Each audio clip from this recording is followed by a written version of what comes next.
everybody. Okay, I'm Dimiling, and today I'm sitting with Thabang, and we will be talking about business and entrepreneurship. So here we go. So hi Thabang, Hey, how you doing? Shabuzi Super excited. I'm Yeah. super excited. Really passionate about business and entrepreneurship, so this is going to be exciting. So I wanted to start with childhoods, how you grew up, and how your childhood environment almost stimulated your heart for entrepreneurship and business. Mm. Okay. Okay, Thabang here. Thanks for calling me over to find out a bit more about me. So, Thabang is also attending from Netherlands. I went to school in the West Rand, primary school, high school, and coming to entrepreneurship, I can say the love for it started in high school. Okay. Started in high school, but from observing more than doing. Actually, I had a friend that really sparked that thing in me. He was quite a hustler back in high school, selling anything and everything. Popular guy, so he was great with people. So we became friends like in my last 2 years of high school, and just being around him, I learned just how resourceful you can be as a person if you are open-hearted, if you're able to speak with people, if you keep a positive mindset also, you you'll get things done. Yeah. Things that you didn't think would be done in the morning when you got up. So it's just what I learned from that guy was that put yourself out there, and then you don't know what will happen. I found there was a Friday where after school we were going to Westgate. So we were living in the West Rand at the time. I was living at an aunt's place, and then we were on a metro bus back home, and we wanted to watch a movie. We wanted to watch a movie, but we didn't have any money or anything like that, you know. Uh, but that was just Kolani just said it in passing. Don't you want to go catch a movie? I was like, yeah, that would be nice. I mean, it's Friday, but anyway, we don't have money, so let's go back home and smoke weed and whatever. Yeah. You know? Yeah. But then we got to Westgate, and Kolani being who he was, speaking to people, going to whatever. Then he comes back, he's like, yo, my man, let's go to the movies. I'm like, okay.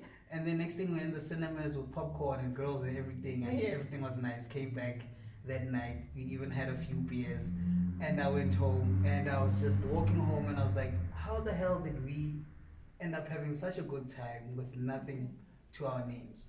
And that's when I really started learning that, be resourceful. Be resourceful, and things will happen that you didn't think would happen at the beginning of the day, you see. So I sold sweets back in high school, but that was like in grade 8, 9. I sold like pin pops and stuff. Yes. So that's where I can say the trading started, but that was just a once off thing. And then with Kolani actually had a whole business going in high school. There was a point where he even had salesmen every grade. Jeez. So he was selling when we had it grade 11, 12, he was selling sweets, chocolates, all those nice things. And he had a system where he'd stock after school. So he had a system where in the morning he meets with these guys. Okay, let me start the day before. He stocks in the morning, he meets with 5 of his guys. That's grade 8, 9, 10, 11, 12. Yeah. Gives them stock for the day, and then he's with us and he's living his life. And then at the end of the day, maybe break, he'll just check up on them. At the end of the day, these guys come together, give him his money, and he pays them. He goes and stocks, and the same thing happens the next day. Yeah.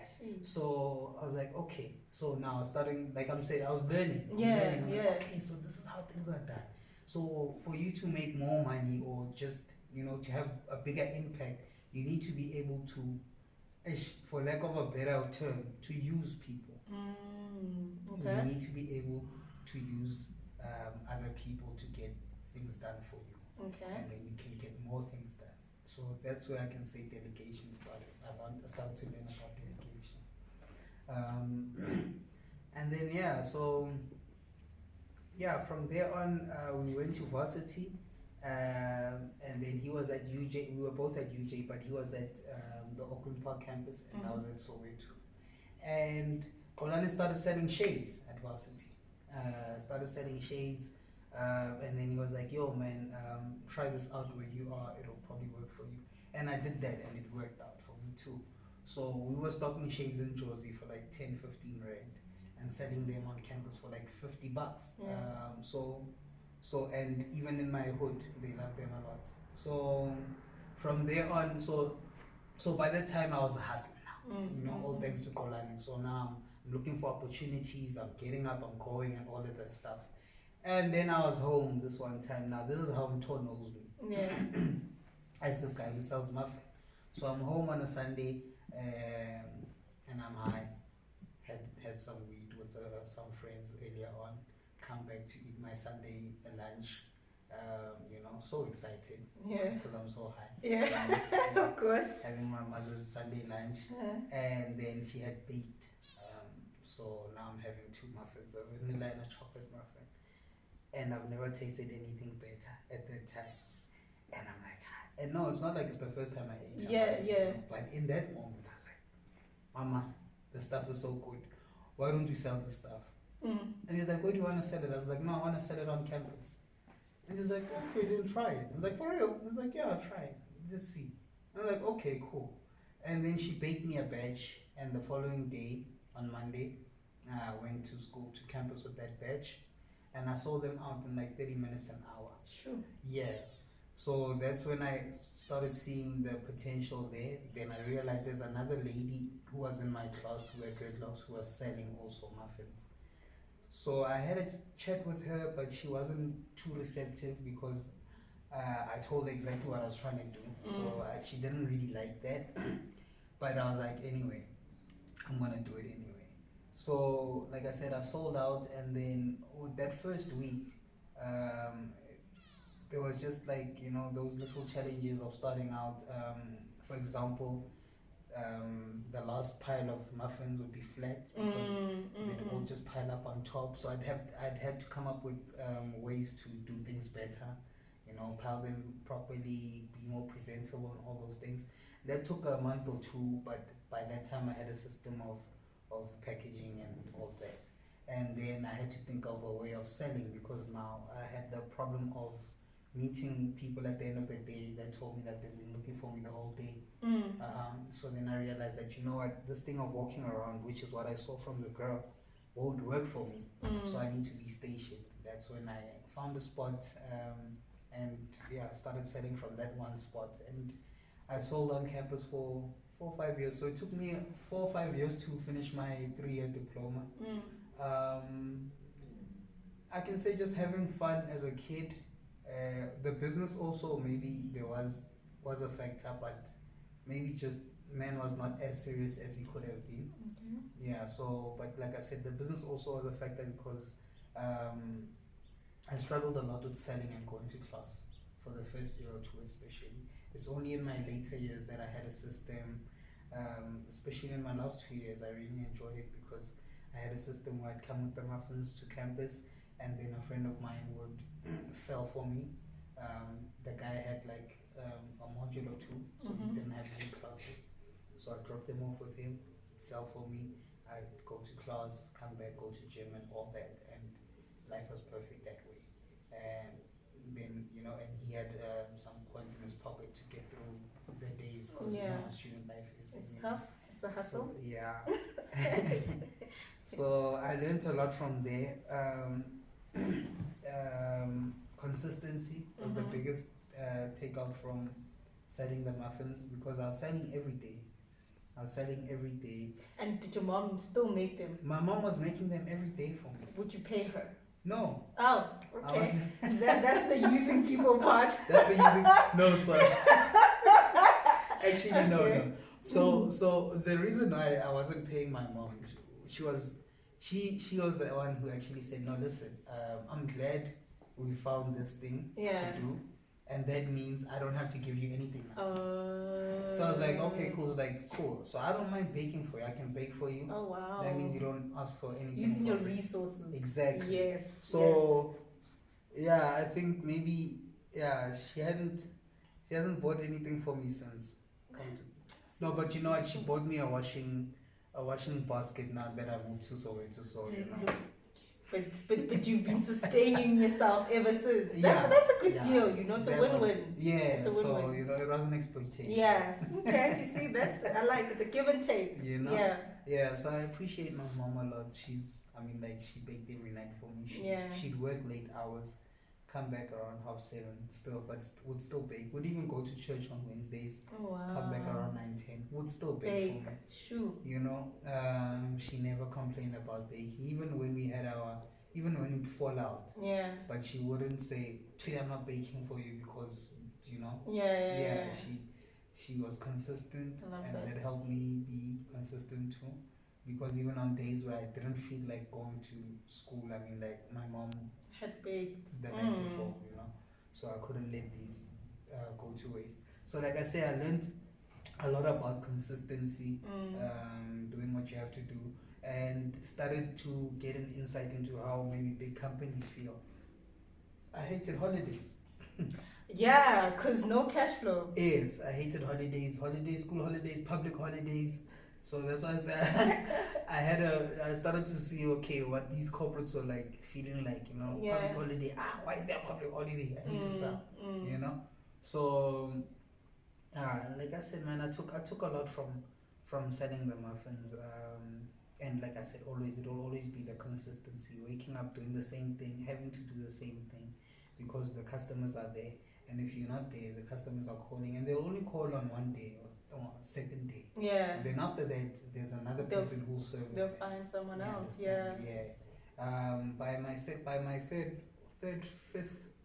by my last 2 years, I had competition where I had allowed a friend of mine to sell also right next to me. So I think also what I learned was that I didn't take advantage of my position in the earlier years. Sure.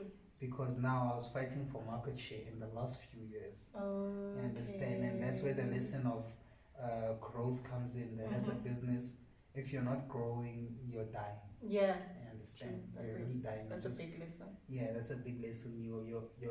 You're scrambling for scraps. So you need to be proactive in going forward. You can't just say, my sales are good now, they'll be good tomorrow. You know, you need to always be making a way. And like I said, my last 2 years I was fighting for market share. That's when I realized that, you know what, I should have been more proactive. I remember being advised a lot about getting my tech stuff done and all of that. So in my head I was still very informal, and I only started not really having an interest but getting into formal business after varsity, which is a regret of mine also, that maybe I should have formalized that thing much earlier, and I could have been having orders from institutions and stuff. Like even at UJ, a lot of the lecturers were asking about orders, big orders and stuff like that. So that's another takeout I took from there, that you need to be proactive in your future. Can't just be happy in the good days. So yeah, and then after varsity, tried to look for a job for a few months, and that was depressing. I actually, just to get personal, to add some more depression to that, I had just lost a girlfriend as well. Oh, okay. So now I was in the space where you've left this world that you knew so well and you do so well in, and now you're basically starting from scratch again. And this time you don't even have someone by your side. Also, one man. You understand? Yeah. So looking for the job, fine, that didn't happen. And then by the middle of 2015, I was like, okay, you know what? I was doing promotions. Then I met a guy who was on the phone. So the manager in that campaign was on the phone, and he was talking about paying wages. And then when he got off the phone, I was like, dude, you're paying wages. Whose wages are you paying? What are you talking about? He was like, no, listen, I've got a construction company in Cape Town, so my guys need to get paid. My brother's taking care of that. I was like, what? He's like, yeah. And then he pointed to a crane. He's like, where you see a crane like that, you just go in, you talk to the foreman or whatever, you tell them you've got people, and you'd like a subcontract or something, and you might get lucky. I was like, for real? He's like, yeah. He's like, okay. Like, what do I need to do that? He's like, no, you just need to register this and do that. I was like, okay, cool. So a month later after the campaign, I started calling that guy. I was like, yo, dude, remember when you talked about this and that? He's like, yeah. I was like, how do you do that? Like, no, do this, that. I was like, okay, cool. And then I registered. I had a friend. Yeah. So he had a company registered already. So him and I were about to be partners now. So we're like, okay, you already have a company registered. Just make me 50% shareholder on that, and then we can run with that company. And that's exactly what we did. Registered with the CIDB and all that. It started getting into construction now. So for the rest of 2015, we were getting our papers sorted. And then there was a time where we were going past this huge development, and I was like, Stella, let's go in here and just test the market, see how they're gonna receive us. Yeah. So we went in, and then we met this guy. This white guy was quite friendly. And then, so we were looking quite good. We were in shirts, looking like we know what we're doing. Yeah. Because perception is everything. Perception matters, So, the guy received us well, and we told him who we are and what we're trying to do. And he gave us pointers. He pointed us in the right direction, just said, no, listen, guys, just get this, that sorted, bring me a profile, and then we'll see what happens. I was like, oh, okay, great. So we were super chuffed.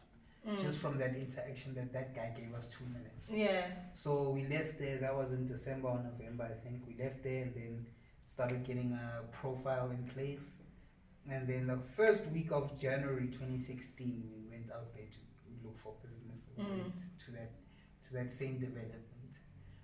Now, here's a funny story. We got to that development and then we saw a bakkie with these old white men.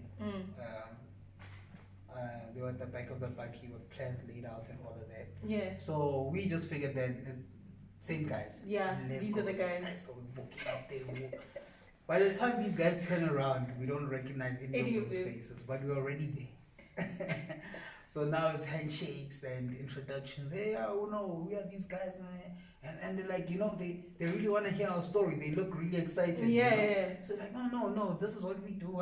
We have people here, so you just give us some work to do, and we'll bring our people, and we'll get things done. Like, oh, okay. And like, oh, okay, great. What's your rate? And then you're like, what is rate? We bought. Then they're like, like, you know what? You said you'll call us. When you call us, we'll have the rate for you. Then they laughed it off. They're like, okay, great stuff, cool. So we survived that. Got in the car, called Kenny. What's the rate? Putting things together. Yeah, oh my word, just like that's crazy. basically. We like on the wing, on a wing and a prayer. Yeah. To be honest. So Kenny tells us, okay, this is what you need to do. What. This is the normal. This is the market rate. Cool. These guys call back. We give them a market rate. Cool. You guys start next week. Great stuff. We're bringing out people. Now we need to go look for labor. And find people. Yeah. Because you promised these people that you'll get the job done. Oh my word. So now we need to find labor, which is exactly what we did. Found labor in our hood. We were using Stella's car, a Golf. So we had 3-4 guys now in our Golf, and then we needed to buy material. And there's a wheelbarrow, and in the boot of a car. 3-4 guys in the back. Oh yeah. So it was interesting time, very interesting times. Yeah. Exciting stuff. Long story short, we did like some junction boxes. So on Empire Road, where there's the new, I don't know what that building is, but there's a McDonald's also next to it, and what do you call this? And a BP. So yes. building the McDonald's. Okay. Yeah, so we built some junction boxes. We didn't do much. We did like a few small things, and then those guys saw a proper opportunity to exploit us because we were new. Yes. So we didn't get paid. But that's entrepreneurship. Yeah, we didn't get paid. Cash flow management now. Yeah. 101. Now we didn't get paid from those guys, and then, but eventually we did get paid a year later. Wow. A year later, eventually. Wow.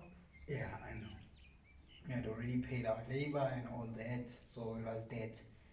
And then those guys, so there were three of those guys, and then one of them split, and that one guy was the one who had a good relationship with Stella. Mm. So a few months later, middle of the year, June 2016, this guy calls and he's like, "Are you guys still in construction?" Like, yeah. He's like, "No, I've got an opportunity for you guys. I've got friends that install fiber and all that, and they're looking to bring me in. Are you guys interested?" We're like, "Yeah, hell yeah! Like, fiber is much easier than building because you're just digging up trenches." Like, okay, great stuff, and the money's good too. Like, so great stuff, yeah, but we only realized later the money is good if you're a main contractor, not really a sub. Well, you can make us money as a sub too, but like our situation, we were subbing off a sub. Oh, okay. Okay. So that's why we really weren't seeing our money. But in the beginning, it wasn't bad. Invoicing a good amount, you know. That was a really good time. Like, confidence, that did a lot for our confidence, you know, self-belief. um, so the guy gave us an opportunity. We had a barkeep at the time. Stella had organized a barkeep. We found guys, and that was always the risky part also, because in those industries you're working with um, not really illiterate, but you know, guys that didn't go very far in school. If they went to school, guys that are probably trying to fix their lives. A lot of them were ex-convicts. Okay. You know, so you're dealing with a group that is very unstable also. So it was tricky, and getting to get that group to respect you, especially as young guys in the field. We were always the youngest wherever we were. So I can say, dealing with our labor, dealing with those kind of guys, dealing with old white men that are entitled, and that feel that when they come into a room, or you come into a room, that you should be intimidated and go by whatever they say. Dealing with those kind of dynamics, and you know how they expect you to not think much of yourself. Yeah. Just coming in, you know, and you having the confidence to ask for your lot is actually insulting to them. It is. You know, it's disrespectful. It's very disrespectful. So those were the things we were navigating. Several times we had to. Me and Johan. Johan was the guy that gave us the contract and stuff. Our relationship was bad eventually, because I was the one who was always calling him out, calling for meetings to sort things out, prices and all of that. And in the beginning, what I thought would be like, okay, you're asking for things that are, common sense and stuff, you know. Those things were the things that were driving a rift. That's why I say already, then started realizing that you're only asking for what's rightly due to you, but you know. So yeah, learning those kind of dynamics, power plays, actually, that's what it was. I won't really say it's racism or anything, because we've dealt with black guys too that would use those positions. There was a guy that said he'd help us with putting up systems and stuff for our business. And when it came to the time, you know, he was deadly. And then I actually put out a strong email to him to let him know that, listen, dude, you're gonna have to respect us. We appreciate that you are giving us this opportunity and all that, but like, can we do it properly? Yeah. Or just not do it at all? Because so, you know, we never got a response from that guy. That was the last time we heard from that guy. So standing your ground also, you know, step on toes. You step on toes. Yeah. So that's another thing that I've been learning from business, that okay, how do you stand your ground but still get things to move forward? So it's tricky, you know, because you can't let people, you know, walk all over you. But at the same time, you still need to get your agenda across going. You understand? So that fine balance of getting things done, but also making sure that people aren't taking advantage of you just because you need to get things done. Um, so that's what I've learned in business. By I think 2018, then there were rifts now with me and my partner. By 2018, we had our last chance, our last try, because 2016 was great, 2017 wasn't so great. Um, Work stopped from Johan's side, and then we had partners in Pretoria starting out new projects. That started out well, but then the projects ended because of some reasons out of our control. And for most of that year now, we were just waiting on things. So promises, yeah, this is coming, and the year ended. Exactly. It never came. All those promises, I can tell you, like, you know what, I'm a 50 million rand kitlare. I'm a millionaire, and I'm 50 million. Yeah. Akiaka, all the things that have been promised. Yeah. But how do you then navigate the space between someone promising you something and then almost forecasting your business for that, and almost just like, okay, I'm gonna act like I didn't hear that and carry on with my business, and then if it comes, it comes. So how do you navigate that space of like managing opportunities? That's exactly the position that you take. The last point that you said. Yeah. That's the exact position I take nowadays. I act like I didn't hear you. Yeah. And it's not happening until it's happened. Yeah. That's how you should take things. Projections, forecasts, and all of that out the window. Yeah. Go with what's happening now. That's where you focus all your energy. You understand? Because sometimes another thing about being taken by the hype of there's this huge project that's coming that you're gonna do, then you start losing focus on the small one that you have. Yeah. You understand? Because now you're trying to get this thing going. Yeah. And even if there was a chance of getting this thing going, now you're losing your focus, not putting as much energy in this and putting it in that, and then that falls through. So even if even if there was a chance of it happening, but it falls through at the last minute, you understand? Then so it's tricky. I mean, it's life. At the end of the day, you do still need to put some energy in it for it to happen. Yeah. But I'd say always put most of your energy in the things that are happening already, and then have a little thought for what is promised to you.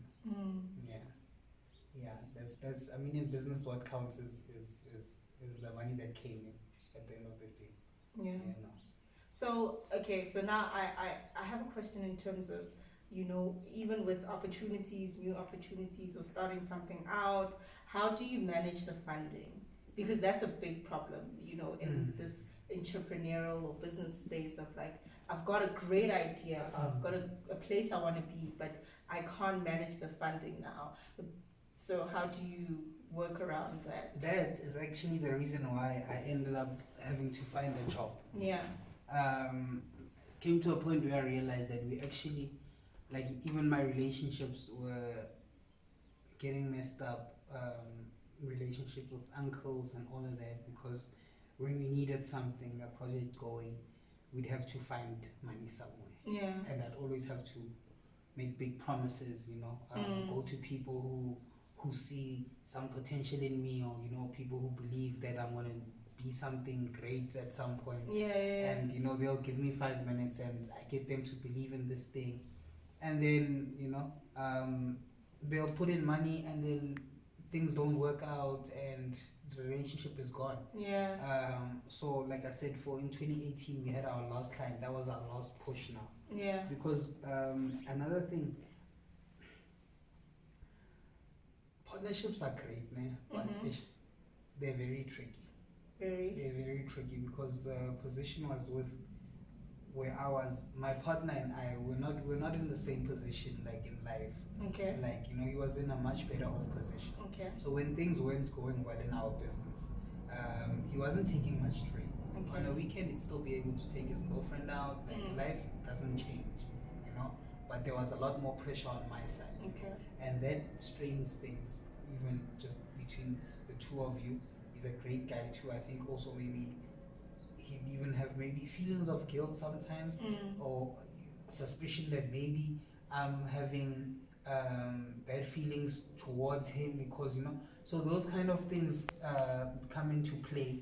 So the position, it's great to be coming from a similar position. Okay. Although the advantages of coming from different positions as well, because you guys get to take from each other, But coming back to your funding stuff, like I said, in 2018, we were like, okay, this stuff is not working. I mean, last year we waited the whole year for promises, so we need to be proactive now and just start from scratch, like we were doing, go knock on some doors. So we went, I was like, now this time I'm gonna go to Telkom directly, ask them for work. So we went to the head office, Telkom, we couldn't get in without an appointment, and then as we were driving off, I saw an open serve van, started to stop, let me talk to this guy in the van. Spoke to the guy in the van, gave me a contact of some guy who does work with open serve. Called the guy, and the guy was keen on giving us work in the near future. That was great. So now, then he started calling, are you guys ready? What? Now we have to find money. So my uncle, that's when I asked my uncle for a loan. He gave us some cash to get going. Started the job, everything was fine and great. Hired some guys from our neighborhood, worst decision. And then things fell through again. So now we did the work, the client didn't pay us. Sure. Yeah. We did the work, and then now the guys wanted their pay. That was another drama situation. These guys held me hostage. Oh wow. Yeah. You've been through it. Yeah. You have been through it. These guys held me hostage. They wanted to carry me in the air and take me to their hood. It's funny now. It's funny now. Hindsight. It's funny now. They literally wanted to carry me in the air and take me to their hood. And I was like, guys, your hood is my hood. Yeah. So, guys, come on. I can't be coming into the main road, and there's only one main road. Yeah. So I was like, guys. Please. And then they let me walk at least. Yeah. They gave me that liberty. They let me walk amongst them. I won't get too much into that. But yeah, I've been held hostage. I'll tell you one story from that part. That was the funniest stuff ever when I think about it. There was this one short guy, this Xhosa dude. He was like, hey, daughter's funny, my dad. Asna sha, when he was holding me like this. Asna sha, when I'm trying to shabangao. That was funny. That was funny. I was like, okay, that's good. So yeah, I love that. But in retrospect, I love that. Yeah. And okay, one more funny thing is that like the flames would go down and then come up again. So I'd calm them down. Then two more guys who were late would come. Yeah. So when they asked me, where's Stelo? I was like, no, Stelo's in Durban. He's visiting his granny. Yeah. For the weekend. Okay, cool. Yeah, we want him here too. Okay, no, that's fine. Then these two other guys come late, and they coming with their cash. Yeah. For two opals, guys. Like, I was going to say that and lose my leg. Go.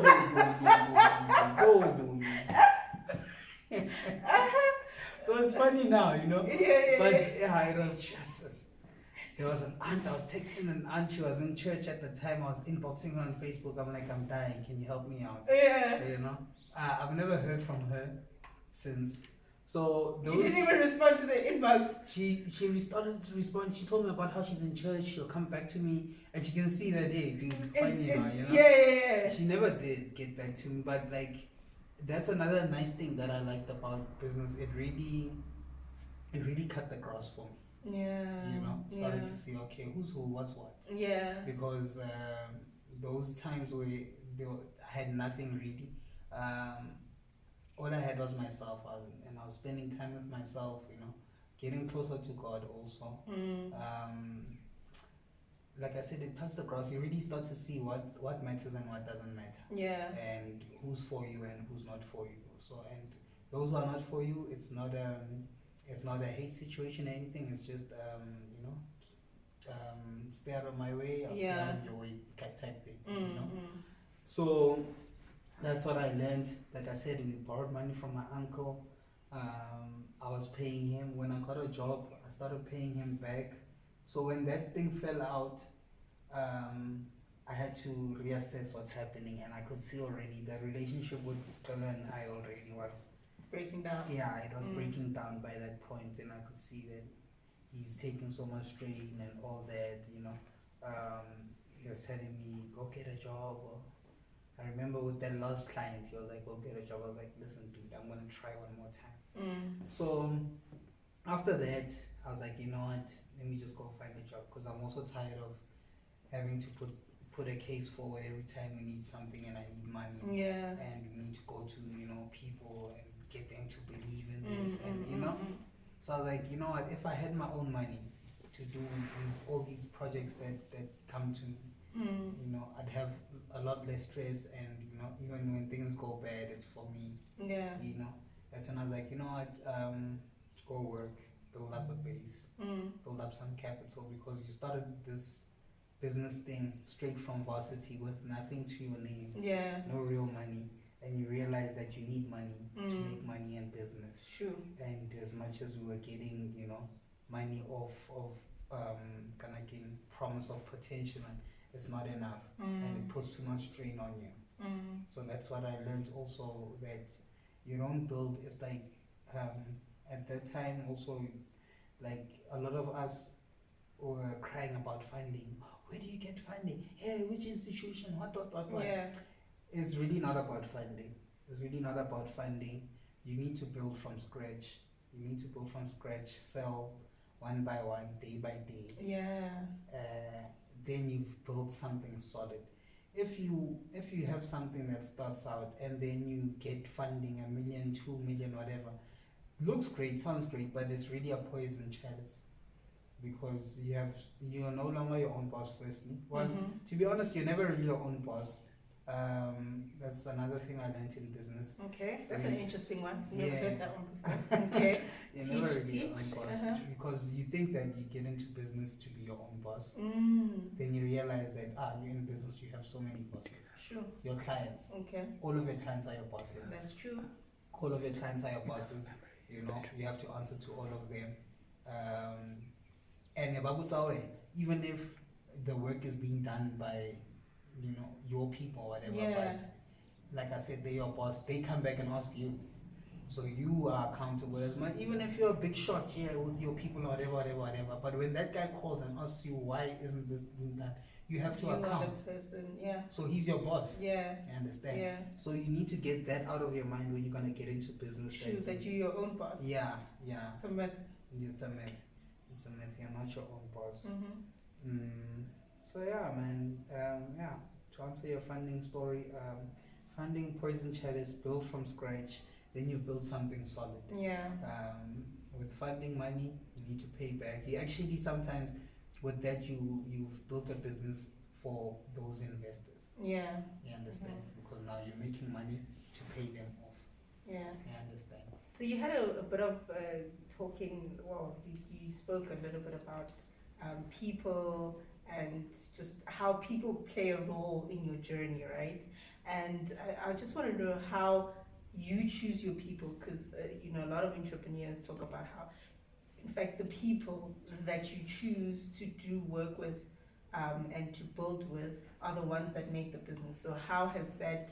How have you worked around that? People, which is I think one of the hardest things in building anything is people. It is. I agree with you. It's the toughest thing, which is why I've made a decision to put more effort in that, into being able to find the right people and to develop them. That's where I've seen already. That's where the real value is, like you said, not the people. So I've made a decision to be better with people. I'm a people's person already, Yeah. but to be a bit more technical with it, you know, when it comes to being able to finding good people, and developing those people to become the best that they can. Because I'm a people's person naturally, starting out, you want to help people.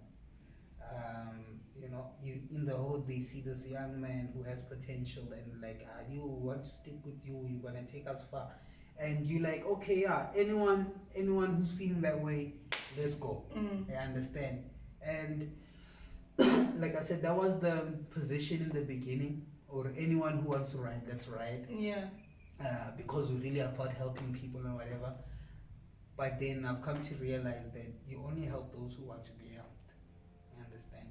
So you can't, like, you need to find a person who's trying. Then you can hold their hand and help them get there.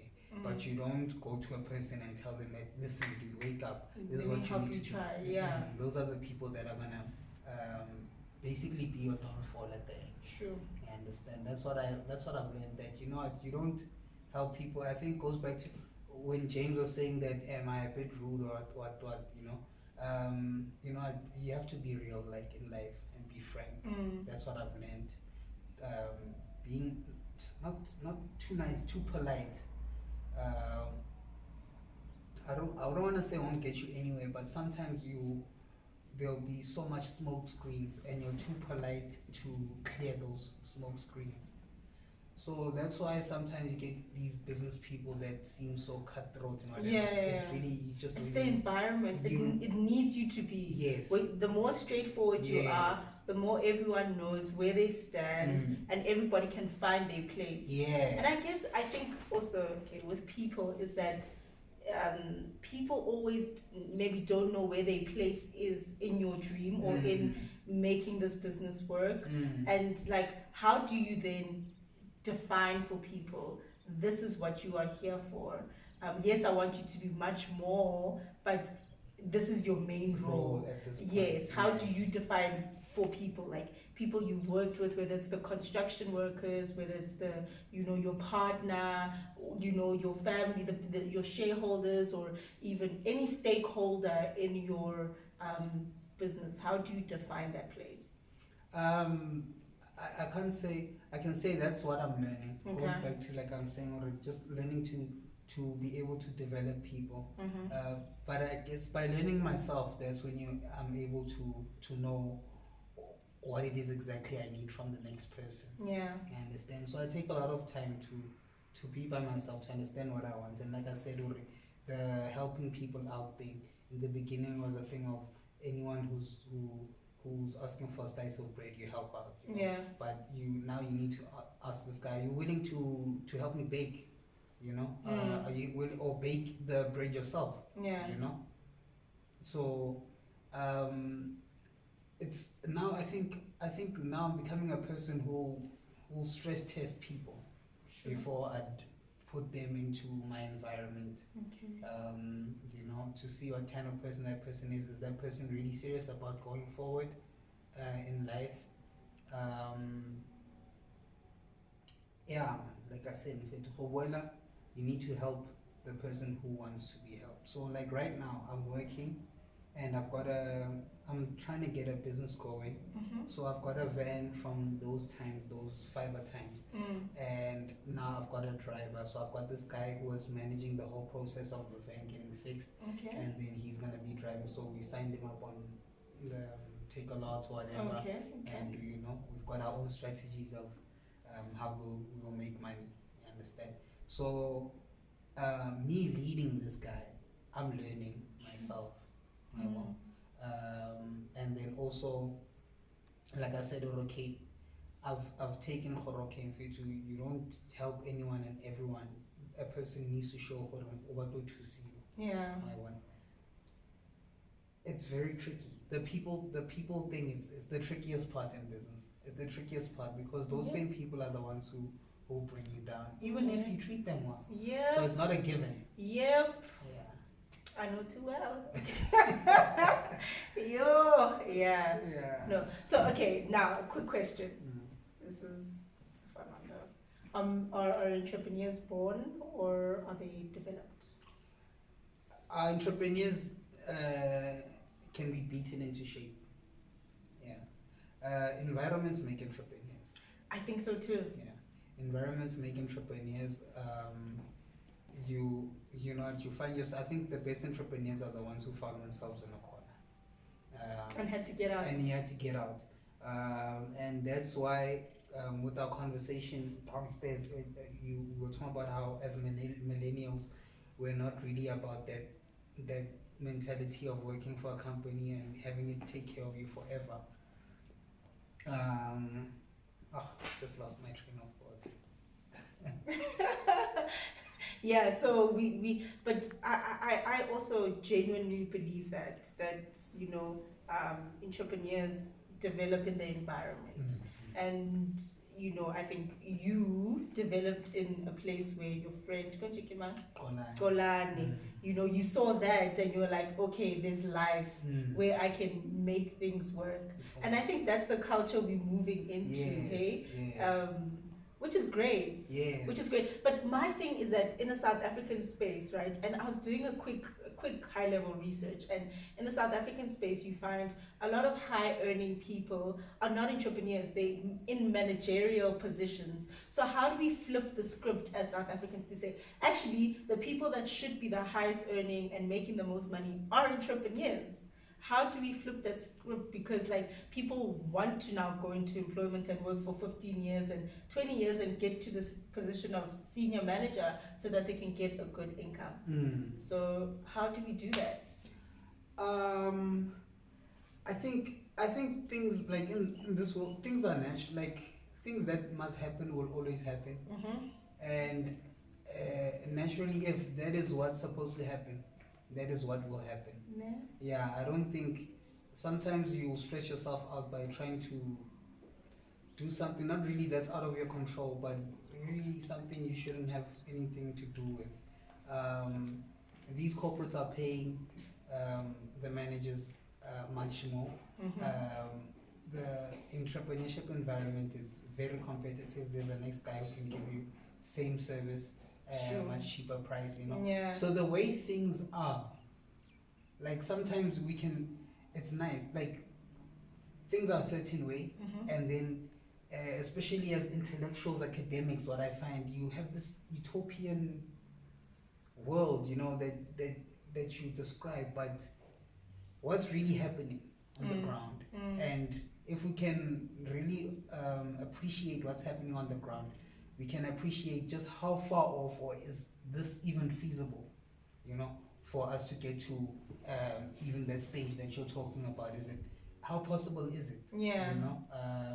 I remember when I was, I think it was in 2015 or something, we went to some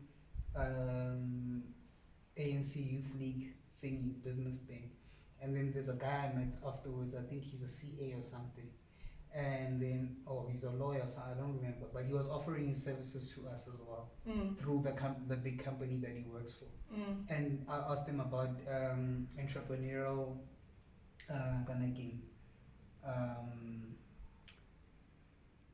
if he has any desires to become entrepreneurial, And he was like, no, actually I don't, because I've seen what it did to my dad. That actually comes back to me a lot. Yeah. Where he was like, my dad really struggled where we grew up. I think, I don't know, they had shops or whatever. But the dad was an entrepreneur, and it would be good, but when it was bad, it was really bad. Yeah. And the dad put that dude through school and made sure the guy does well, go scale and all that, so that he can find a good, stable, high-paying job. So that he doesn't have to have those headaches of will he make bank at the end of the month. It's stressful to be, what? Month end is so stressful as an entrepreneur. You don't. I feel the pain. Yes. People think about the 25th. It's so exciting. From the 20th, I'm stressed. My stress levels are exactly. Yes. Yeah. Yes, that's exactly what it is. Month end is a nightmare for entrepreneurs. Sure. I'm only enjoying it now because now I'm in the court, Yeah. I'm in the court. But month end is a nightmare for entrepreneurs, and like I said, I always go back to that convo I had with that guy. This little chubby dude, Yeah. go lucky guy, and when he had that convo, like he just became serious. Like, yo, listen, dude, now I'm not going there. Yeah. My dad saw it all, and I'm not gonna go through that same. True. So it's tricky. It's tricky. It's really about also. That's why in entrepreneurship, you're not just doing it for the money. Yeah. One another thing I loved the independence. I loved being able to make a difference in another person's life. True. Especially these guys didn't earn much. 1.5 after 2 weeks. If it was happier than you. Total invoice 75 down. Yeah. Even though Ronaldo total 1.5 Yeah. But point is, even if I was getting the 35k, I doubt I'd be as happy as this guy who's getting his 1.5. True. The guy on the Friday would be so happy. You'd think of this guy maybe 20,000 and we're getting somewhere. Yeah. Oh, this weekend team and on Father so sham up here na chance. Hey, my daughter. But this 1.5. Yeah. Okay. So, but just looking at this guy and all the plans he was making, I am gonna go pay school fees. Okay. Sure. So I loved that. I loved seeing that. Oh, wow. And seeing, okay, you're actually making a difference, in someone else's life. So that's the really great part. There's so many things in entrepreneurship that you can live for besides the bottom line. Yeah. But you can only be in the game because of the bottom line. Yeah. I so 100% agree with you. And I think we forget that a lot because I know when I started, it was about the bottom line, especially because you start alone and you're like, profit. And once you get people into your business, you just like, it's about people. Yeah. Exactly. Yeah. Especially because, like you're saying, you get someone in and then maybe like they'll tell you, they'll maybe like just give you a window into their struggles. And then maybe like a few months later, and then tell you, remember that one struggle I told you about? Yeah, no, it's covered. Yeah.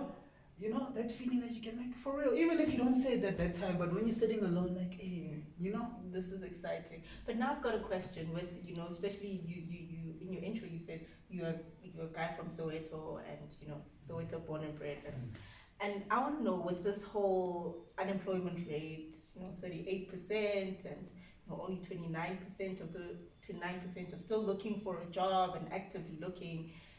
Do you think the solution to that problem is entrepreneurship, or do you think there's some other solution? What do you think? I do think it's entrepreneurship. But I mean the pie is only so big also. Okay. But the pie is big enough for everyone. But the way economy works, like economics in general, the more people there are, the more opportunity there is to make money. So it's a problem that can probably be turned into a real opportunity. I think the guy who figures out what to do with, because that's our biggest resource actually in the country, the labor, and that's how the big white corporations made all their fortunes, granted it was exploitation, and so you won't make those kind of returns in the same time because you're not doing things the same way, you're not exploiting, but it is the same kind of volumes, or even more, so the guy who figures out how to make use of our greatest resource, which is the labor, is the guy who stands to make the most. Just like how I keep saying that the guy who figures out how to organize us as black people, black entrepreneurs, he's gone forever. Him and his family are gone. Yeah, because we have so much power, we are doing so many things, but we are fragmented. You understand? There's nothing that brings us together. So he who's able to organize us is Jesus. Guys, but my thing is there's this whole talk, and I think for the past 2-3 years about township economics. and how people can tap into that. Do you think there's real opportunity in that, or do you think, it's something that's gone with the wind and we are stuck on these things that we know and people are not going to move elsewhere? No, there's definitely opportunities, and things are always changing. Things are always changing, so we can't, there's no way we're going to be stuck. Even if you are stuck, you'll catch on with the other, because you'll see the others are moving, and then you have to move as well. The reason why I say we're not stuck anymore, look at how traditional brand names are having such a tough time in the township, especially. They're actually better off in the the lonely places, for lack of a better term. But in the townships, it's about, okay, I don't want to say value, but price matters a lot. It does. Price matters a lot. So they're not really about brands. They're not really about brands. In the township, we can buy Aqua Fresh. We'll still call it Colgate. Yeah. I understand. Yeah. So the brand is just a name to call the category. Yeah. The loyalty is not there. It's not there anymore. The older generations who were fixated on quality, they come from another time also. There's so many prejudices also that they subscribe to. So there's something that we lost there also, because we don't appreciate quality as much as they do. Okay. But the good thing is that also now we're not so. Then that means the gatekeepers don't have that much power anymore, because we don't care for them. Just give me something that works just as fine. It's only really the older generation that will say, I don't want what I want this one. No. The new guys, especially in the township, bring me something that does the same thing. And if it's cheaper, great. So that opens up an opportunity. So many opportunities for anyone with a good product to make money. So I think the township, there's really so many opportunities. It's just really so far off. Education really matters, because another thing about informal markets, it's just that whole informal thing that there aren't guidelines, or even if there are guidelines, but they aren't really followed. So that can be a hindrance to the township economy going forward. That we're not really singing off the same hymn sheet, because some don't think the hymn sheet is important enough. So we don't have that culture of adhering. We want to bypass, we want to what. So there's a lot of things in business. Business, at the end of the day, business is it's human interaction. It goes back to you yourself. That's why I get even the person thing, the people thing, managing people. It's really about managing yourself. So if you learn how to manage yourself, you're better off at managing the next person. Business entrepreneurship, you become a leader. Now that's why I don't know if everyone will succeed, because not everyone can be a leader. So maybe that's a question that maybe I'd pose to you. Are leaders born, or are they made? Oh.